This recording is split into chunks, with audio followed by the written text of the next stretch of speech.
প্রশ্নগুলো তো civic society থেকে উঠে এসছে এবং এই প্রশ্নগুলো তো অস্বীকার করার কোনো জায়গা নেই এবং একজন দায়িত্বশীল সচেতন নাগরিক হিসেবে এই প্রশ্নগুলোকে আমরা কেউ এড়াতে পারি না।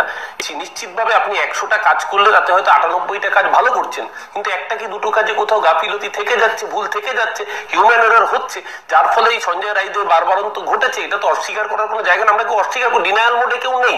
রাজ্য সরকার এমনকি মুখ্যমন্ত্রী প্রথম দিন থেকে চাইছেন। বহু ক্ষেত্রে মৌপি আপনার মনে থাকবে যখন হকার নিয়ে ইনসিডেন্ট ঘটছিল, মুখ্যমন্ত্রী নিজেও বহু ক্ষেত্রে পুলিশকে পর্যন্ত ভর্ৎসনা করেছিলেন। এটা তো ঘটনা, একটা বাহিনী চললে তাতে যেরকম অধিকাংশ লোকই ভালোভাবে কাজ করেন, দু একজনের জন্য সামগ্রিকভাবে ডিপার্টমেন্টে বদনাম হয়। সাংবাদিক আমার এখানটাতে আপত্তি আছে, সিভিক ভলান্টিয়ারের অনৈতিক কাজ বা দাদাগিরি আর এই প্রথম নয়।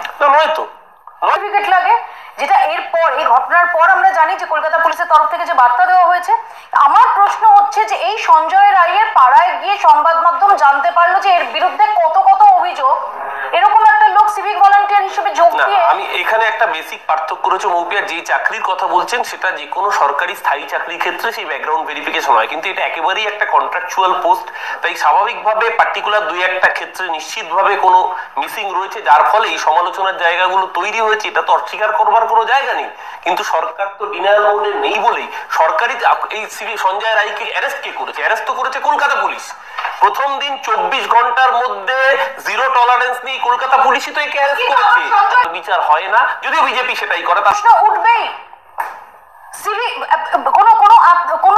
রাজ্য সরকার জিরো টলারেন্স নিয়ে 24 ঘন্টার মধ্যে তাকে ইতিমধ্যে আমাদের সঙ্গে যোগ দিয়েছেন। বিমল, আমরা এতক্ষণ ধরে যে আলোচনা করছিলাম, এক তো হচ্ছে যে সুপ্রিম কোর্টের তরফ থেকে যে অবস্থান নেওয়া হয়েছে সেটা নিয়ে আমরা আলোচনা করছিলাম, দ্বিতীয়ত রাজ্যপাল থেকে উঠে এসছে এবং এই প্রশ্নগুলো তো অস্বীকার করার কোনো জায়গা নেই এবং একজন দায়িত্বশীল সচেতন নাগরিক হিসেবে এই প্রশ্নগুলোকে আমরা কেউ এড়াতে পারি না।